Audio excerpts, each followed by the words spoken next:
Non veg खाना है उसको लिमिट में खाएं, और चिकन और फिश तक की लिमिट रखें, मटन ना खाएं। एस्पिरिन की गोली डेफिनेटली आपको एक हार्ट अटैक हो जाए तो उसको बचाती है, इसमें कोई दो राय नहीं है। और वो डेफिनेटली अवेलेबल नियर होनी चाहिए, और उसके लिए प्रिस्क्रिप्शन की भी जरूरत नहीं है। It's over the counter drug, आप उसको खरीद सकते हैं जाके, तो उसके लिए डॉक्टर के पास जाने की जरूरत नहीं है। इसको सीपीआर ही कहते हैं। तो सीपीआर की नॉलेज तो आई थिंक सबको होनी चाहिए। I think it's very important. आज की लर्नेड सोसाइटी में जहाँ हम इतना हमारे पास नॉलेज है, तो एक बचाने के लिए इतनी नॉलेज हमारे डेफिनेटली हर एक आदमी के पास होनी चाहिए। आज सुबह एक हमें खबर आई जिसे सुनकर हमारा दिल बैठ गया। दरअसल ये खबर थी कॉमेडियन राजू श्रीवास्तव के बारे में, जिसमें कहा गया कि जब वो अपने जिम में थे और वहां पर वो ट्रेडमिल में दौड़ रहे थे, ठीक उसी दौरान उन्हें दिल का दौरा पड़ा। हालांकि उन्हें अस्पताल ले जाया गया और फिर उन्हें 2 बार सीपीआर देकर बचा लिया गया। लेकिन हमारा दिल क्या वाकई में कमजोर होता जा रहा है? क्या हमारा दिल अब वो उस तरीके से काम नहीं कर रहा जिस तरीके से पहले किया करता था? इन तमाम सवालों का जवाब हमें दिल के डॉक्टर ही देंगे। नमस्कार, मैं हूं आपके साथ श्रेया बहुगुणा, आप देख रहे हैं न्यूज तक। मेरे साथ है इस वक्त डॉक्टर अनुराग शर्मा, जो कि पंचकुला में ओजस अस्पताल में कार्डियोलॉजी डिपार्टमेंट में चेयरमैन है। सर, आपका बहुत बहुत स्वागत है। और सबसे पहला सवाल तो मैं आपसे यही पूछना चाहूंगी कि ये जो खबरें आ रही हैं कि जिम में एक शख्स है जो कि ट्रेडमिल में दौड़ रहा है, कार्डियो एक्सरसाइजेज जिसे कहा जाता है, कार्डियो एक्सरसाइजेज कर रहे हैं जिससे कि दिल को बेहतर बनाया जाता है, और उसी एक्सरसाइजेज में आपको दिल का दौरा पड़ रहा है। ऐसा हो क्यों रहा है? ये ऐसा इसलिए हो रहा है क्योंकि जब ज्यादा एक्सरसाइज कर लेते हैं कई बार, और जैसे हमारे पास पहले भी बहुत केस आ चुके हैं, और बहुत साल पहले मैंने एक आर्टिकल भी इस पे देखा था। पर हम ज्यादा एक्सरसाइज करते हैं और उस वक्त डिहाइड्रेटेड होते हैं, तो जो प्लेटलेट्स होते हैं वो एक्टिवेट हो जाते हैं। खास करके अगर 10 मिनट से ज्यादा और लंबी ज्यादा दौड़ लगाएं तो उसके अंदर क्या होता है कि प्लेटलेट्स क्लॉट कर देते हैं आर्टरीज के अंदर। अगर क्लॉट हो जाता है तो नेचुरली एक तरह के हार्ट अटैक की स्थिति बन जाती है कि आगे ब्लड सप्लाई कम हो जाती है, एंड कई बार हार्ट इसमें फिब्रिलेट हो जाता है। और खास हम्म। करके तब ऐसा ज्यादा इंटरेस्ट इसलिए होता है क्योंकि जब हम भाग रहे होते हैं ना, हमारी डिमांड ज्यादा होती है और सप्लाई एकदम से कट ऑफ हो जाती है। और उसके चक्कर में क्या होता है कि हार्ट के अंदर फिब्रिलेशन हो जाती है, तो पेशेंट का ब्लड प्रेशर और पल्स रेट जो है वो ड्रॉप हो जाता है और पेशेंट कैन कोलैप्स। सो हम्म। वो तो लकी थे कि वो सीपीआर हो गया और उनका जो रिदम थी रिस्टोर हो गई। और उसके बाद आई थिंक मुझे कोई लेटेस्ट उसकी इंफॉर्मेशन तो नहीं है कि क्या हुआ, एंजियोग्राफी हुई कि नहीं हुई, but I think he must have suffered A clot in one of the arteries. और ऐसे पेशेंट हम्म। में आमतौर पे देखा है कि बाकी आर्टरीज सारी ठीक होती हैं और उनकी एक ही नाड़ी में प्लाक रप्चर हुआ होता है। जैसे कि हम कहते हैं कि जो लाइनिंग ऑफ द वेसल है वो रप्चर हो जाती है, और वहां पे प्लेटलेट के क्लॉट आके क्लॉट बन जाता है। तो उसको क्लॉट को सक करके हमें कई बार स्टेंट भी लगाना पड़ता है। हमारे पास कई ऐसे यंग पेशेंट भी हैं, और खास करके जब ये कोरोना हुआ था तो मुझे अभी भी याद है कि एक यंग इंजीनियर, कंप्यूटर इंजीनियर मेरे पास आया था कि बिकॉज कोविड का ब्रेक पूरा लॉकडाउन हो रखा था, तो उसने घर पे जिम बना लिया। He was over gyming at home, and unfortunately he suffered a heart attack. तो this is not very uncommon, और इस पे काफी स्टडीज हो चुकी हैं कि मैकेनिज्म यही है कि प्लेटलेट्स एक्टिवेट हो जाते हैं। और बाकी ये है कि बैकग्राउंड में वी डोंट नो कि हमारा लाइफस्टाइल और क्या है, बिकॉज आपने पढ़ा होगा कि काफी और रिस्क फैक्टर्स भी हैं, जैसे कि हम्म। Over working. अब recently we hmm. Lost one important singer, hmm. जो वन ऑफ द बिल्कुल। Favourite singer. या so I think even Raju Srivastava ji, मैं तो खुद उनके रोज कॉमेडी शो देखता हूँ, और he is so relaxing, I mean to, he so innovative. तो बड़ा बिल्कुल। हाँ, मतलब we could have lost him actually. I think it is his luck that this thing, because कई बार क्या होता है कि 3 मिनट 4 मिनट में ब्रेन ही डेड हो जाता है, और पेशेंट को रिवाइव करने के बाद भी उसका ब्रेन नहीं चलता है। तो जैसे कि लेकिन सर, इसी बीच में मैं आपसे ये भी पूछना चाहूंगी कि कई बार हम चाहे वो गूगल ही करें कि अपने दिल को बेहतर कैसे बनाएं, और कार्डियो एक्सरसाइजेस के बारे में सबसे ज्यादा कहा जाता है कि कार्डियो से दिल भी बेहतर रहता है, तो ऐसे में बड़ा कंफ्यूजन की स्थिति होती है कि अगर कार्डियो एक्सरसाइजेस करें तो वो कितनी करें और कैसे करें कि हमारा दिल मजबूत हो, ऐसा ना हो कि दिल कमजोर हो जाए। हाँ, उसमें ना एक पूरी प्रॉपर गाइडलाइंस है। जैसे एक हम्म। पेशेंट या कोई भी आदमी है जो अभी जिम ज्वाइन करना चाहता है, तो पहले तो हम्म। एक अगर आप 45 से ऊपर हैं और आपने हम्म। इंटेंस ट्रेनिंग करनी है, तो आप अपने डेफिनेटली एक बार डॉक्टर को ब्लड प्रेशर वगैरह चेक कराएं। और दूसरा आप ये देखें कि कहीं आपका कोई कोलेस्ट्रॉल तो नहीं ज़्यादा, आपकी फैमिली हिस्ट्री स्ट्रांग तो नहीं, आप स्मोकर तो नहीं हो। क्योंकि एन हम्म। पेशेंट्स में क्या होता है, कोई ना कोई छोटे मोटे प्लाक्स होते हैं, हम्म। कई बार वो वेट रिडक्शन के लिए, जो हमारे पास एक और भी पहले पेशेंट आए थे, उन्होंने स्टार्टिंग में उनको एब्स की एक्सरसाइज शुरू करवा दी। अब एब्स की एक्सरसाइज कुछ दिनों के बाद करनी होती है, तो वो पेशेंट को एब्स के एक्सरसाइज में ज्यादा जोर से काम करवा दिया और उनको भी अटैक हो गया जिम के अंदर ही। एक और भी हमारे पेशेंट है ऐसे।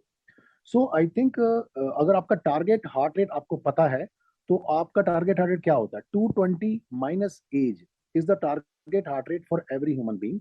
अब वहां से हमने, मान लो किसी की उम्र जैसे मान लो 40 ईयर्स है, और 220 से 40 माइनस कर दीजिए, वो उसका मैक्सिमम टारगेट हार्ट रेट है फॉर दैट पर्सन। अब आपने एक्सरसाइज शुरू करनी है, तो पहले आप 60 to 65% of that heart rate जाओगे। फिर वहां से एवरी वीक 10 डेज में आप जाओगे और मैक्सिमम 85% पे आके रुक जाओगे। आपको अपना टारगेट हार्ट रेट 100% पे नहीं जाना है। आपको 85% कर लिया, उसके बाद उसी को मेंटेन करो, एंड्योरेंस बढ़ाओ। जैसे कि अगर मैं मेट्स की बात करूं, मेटाबॉलिक इक्विवेलेंट, जो कि एक यूनिट है मेजरमेंट का एक्सरसाइज का, तो आपको 7 मेट्स के ऊपर नहीं करनी है एक्सरसाइज। आपको 7 मेट्स पे ही एक्सरसाइज करो, 15-20 मिनट। उसके बाद बाकी स्ट्रेचिंग करो, योगा करो, और बड़ी एक्सरसाइज है। क्योंकि अब ज्यादा आप जिमिंग करोगे तो एनारोबिक थ्रेशोल्ड पे रीच हो जाता है पेशेंट, एसिडोसिस भी हो जाता है। क्योंकि आप क्या करते हो कि ज्यादा एक्सरसाइज करके जब बहुत आपको लगे कि मेरे को ऐसी नोजिया टाइप फीलिंग आ रही है, तो इसका मतलब एसिडोसिस डेवलप हो गया आपके शरीर में। क्योंकि जितनी भी ये फिजिकल एक्सरसाइज ज्यादा करते हैं हम, उतनी बॉडी के अंदर माइक्रो ऑक्सीजन डिमांड वापस रिप्लेनिश नहीं हो रही है एटीपी मॉलिक्यूल्स। तो क्या होगा? एनारोबिक थ्रेशोल्ड पे पहुंच जाएंगे आप, तो उससे भी आपका नुकसान होगा। दूसरा सवाल जो मैं आपसे पूछना चाहूंगी वो ये है कि अपने दिल को आखिर कैसे ठीक रखें और ये हार्ट अटैक आने से हम बच कैसे सकते हैं? देखो, अगर हम काफी सारे रिस्क फैक्टर्स हैं जो मैंने समझाया आपको अभी, कि एक तो फैमिली हिस्ट्री अगर है तो थोड़ा अलर्ट रहें। हम्म। Secondly, हम्म। जितना मैंने अपने 25 ईयर्स एक्सपीरियंस में जो लर्न किया है, और जो मैं अपने पेशेंट्स को कहता हूँ, कि मिडिल पाथ में चलो। मिडिल पाथ का मतलब क्या है? कि extremes of exercise, extremes of temperature, extremes of weight lifting, extremes of heavy meals, इनसे दूर रहो। क्योंकि ये ट्रिगर्स हैं हार्ट अटैक के। अगर ट्रिगर्स ऑफ हार्ट अटैक को हम अवॉइड कर लेंगे तो हम हार्ट अटैक में नहीं जाएंगे। बेसिकली क्लॉटिंग जो है वो नहीं हमने होने देनी। एक सेइंग है कि man lives with atherosclerosis but dies of atherothrombosis. तो हमें थ्रोम्बोसिस में नहीं जाना है। तो उसके लिए ट्रिगर्स ऑफ हार्ट अटैक को बचना है, नंबर वन। नंबर टू, अपने शरीर के अंदर एंटीऑक्सीडेंट लेवल्स को बढ़ाना है। तो that means 300 grams of fruits and fresh vegetables ज्यादा खाएं। नॉन वेज खाना है उसको लिमिट में खाएं, और चिकन और फिश तक की लिमिट रखें, मटन ना खाएं। और एक्सरसाइज पक्का करें अराउंड 30 to 35 मिनट्स। और दूसरा है कि लाइफ को थोड़ा सा रिलैक्स वे में जिए। ये ना सोचें कि जो मेरे पास अभी एक पेशेंट है जिसका 4 days back only he came to me, he is a young man, IT man. he was having some passion for marathon running, and he ran for 40 kilometers, 35 kilometers. Then he went to Leh Ladakh, and he actually got started running there also. And once he came back, he was not able to walk for even a few kilometers. So he came to me through some contact, and he told me that I have such symptoms. So he was having no risk factors, but he overdid, and ultimately we found a 95% blockage in one of the arteries. So can you believe it? I mean to say, so this guy again got the similar type of mechanism, that you rupture the plaque in your arteries by doing overwork, overexertion. So middle path of life is the best path. हम्म। तो एक और सवाल ये कि अगर कोई family history भी है या आप ओवरवर्क भी कर रहे हैं या जो भी कर रहे हैं, क्या हमारा दिल या हमारा जो शरीर है वो हमें पहले से कोई संकेत देना शुरू कर देता है कि ऐसा कुछ होने वाला है, चाहे वो हार्ट अटैक हो, कार्डियक अरेस्ट हो? दोनों में फर्क क्या है और कैसे इनको, दोनों में ज्यादा खतरनाक कौन सा है, ये दूसरा मेरा अगला सवाल होगा। लेकिन पहला यही कि हमारा शरीर क्या हमें संकेत देता है हार्ट अटैक के? बिल्कुल देता है। वो संकेत क्या होते हैं जो हम मिस कर जाते हैं? जो एक तो मिस ना होने वाला तो ये है कि चेस्ट में पेन होनी, भारीपन आना, और आपके दोनों शोल्डर्स में जकड़न हो जानी। और वो बैठे बैठे भी जकड़न हो सकती है, और वो चलते चलते भी हो सकती है। अगर आपको लगता है कि ये डिस्कम्फर्ट आपको आ रहा है, कि आप पहले तो अच्छा चल रहे थे, आप आजकल फटीग हो गई है या पेल्पिटेशंस हो गई हैं, तो दिस इज अ साइन कि अपने हार्ट को चेक कराइए। सेकेंड नंबर पे जो मैं कहूंगा कि जो लोग मिस कर देते हैं, जो अभी again yesterday only we had one patient कि जो बर्निंग पेन हो रही थी उसको, burning pain and gas type of feeling, even without having much meals, normal meal से भी उसको हो रही है और काफी देर तक रह रही है गैस, और आपको खाना खाने के बाद अनकंफर्टेबल फीलिंग हो रही है। तो यही एक सिम्टम है जो बहुत सारे पेशेंट मिस कर जाते हैं, और उस वक्त वो प्राइम टाइम में हॉस्पिटल नहीं पहुंचते, तो उनमें से कईयों को कार्डियक अरेस्ट भी हो जाता है। तो I think hmm symptoms are very very important to, इसको अंडरमाइन ना किया जाए। तो ये कुछ दिनों से होने शुरू होते हैं या जिस दिन आपको हार्ट अटैक आ रहा होता है उसके दो कुछ घंटों में पहले होता है? देखो ऐसा है कि कोई पेशेंट को तो सिम्टम पहले से आते हैं, अगर आप ध्यान से इनकी हिस्ट्री देख करेंगे तो वो कहेंगे कि 10-15 दिनों से ऐसे हो रहा है कि मेरे को अनकंफर्टेबल है, मैं जब चलता हूँ सीढ़ी चढ़ता हूँ तो मेरे को भारीपन आता है, मेरे शोल्डर्स में एक खिंचाव आ जाता है, या कई बार कईयों को यहाँ पे भी खिंचाव आता है, थ्रोट में या लोअर जॉ में भी उनको पेन आ सकती है। ये कुछ रेयर सिम्टम्स होते हैं, पर जो अगर डॉक्टर्स को पता हो और वो पेशेंट उनके पास चला जाए, तो I think we can definitely diagnose lot of patient कि जिनको आने वाले टाइम में अटैक होने वाला उनको पहले ही बचाया जा सकता है। तो ये कुछ सारे सिम्टम्स हैं। हम्म एक और सवाल, जो आपने कहा कि कार्डियक अरेस्ट आ सकता है, हार्ट अटैक आ सकता है, ये दोनों में फर्क क्या है और दोनों में से ज्यादा डेंजरस कौन सा होता है? कार्डिक अरेस्ट का मतलब है कि आपकी धड़कन बंद हो गई है, वो एसिस्टले मतलब जीरो धड़कन भी हो सकती है, या वेंट्रिकुलर हम्म फिब्रिलेशन करके भी हो सकती है, उसको बोलते हैं cardiac arrest. That means hmm BP and pulse has drop down to zero. And cardiac hmm arrest के बहुत सारे कारण होते हैं। कार्डिक अरेस्ट का सबसे मोस्ट कॉमन जो कारण है वो हार्ट अटैक है, नाड़ियों में ब्लॉकेज हो जानी और ब्लड सप्लाई ना होनी। तो ये सबसे मोस्ट कॉमन है, पर कार्डियक अरेस्ट के और भी कई कारण हैं, जैसे एम्बोलिज्म होना, लंग्स के अंदर अगर क्लॉट चले गए, या आपका अरिदमियाज हो गए, या आपका कोई ऑब्स्ट्रक्टिव स्लीप एपनिया है, एक बंदा बहुत ही ज्यादा ओवर वेट है, मोटा है, उसको रात को ऑब्स्ट्रक्टिव स्लीप एपनिया हो रहा है, रात को उसका सांस बंद हो रहा है, तो ये रेयर कॉजेज हैं as far as cardiac arrest is concern. और मोस्ट कॉमन जो है वो ब्लॉकेज ही है।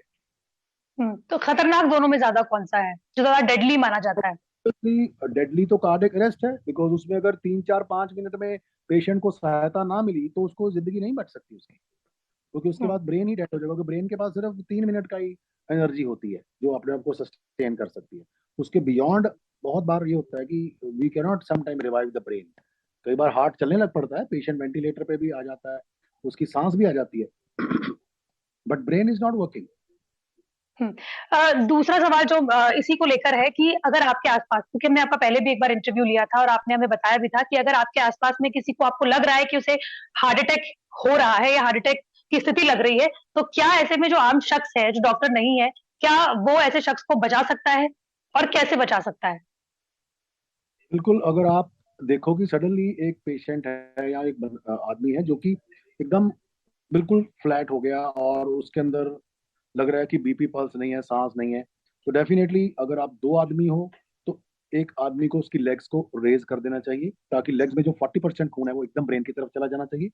और जो दूसरा आदमी है उसको उसके हार्ट या चेस्ट के जो ये वाला एरिया होता है, यहाँ सेंटर के आसपास और लेफ्ट में जाके, यहाँ पे आप उसको प्रेस करें, जोर से 2-4 किलो का वजन डालें और उसके कंप्रेस करें प्रॉपरली, आपको लगे कि कंप्रेस हो रहा है, तो उससे क्या होता है कि हार्ट के अंदर इलेक्ट्रिसिटी बंद हो रही है तो आप उसको रिस्टोर कर सकते हो वापस।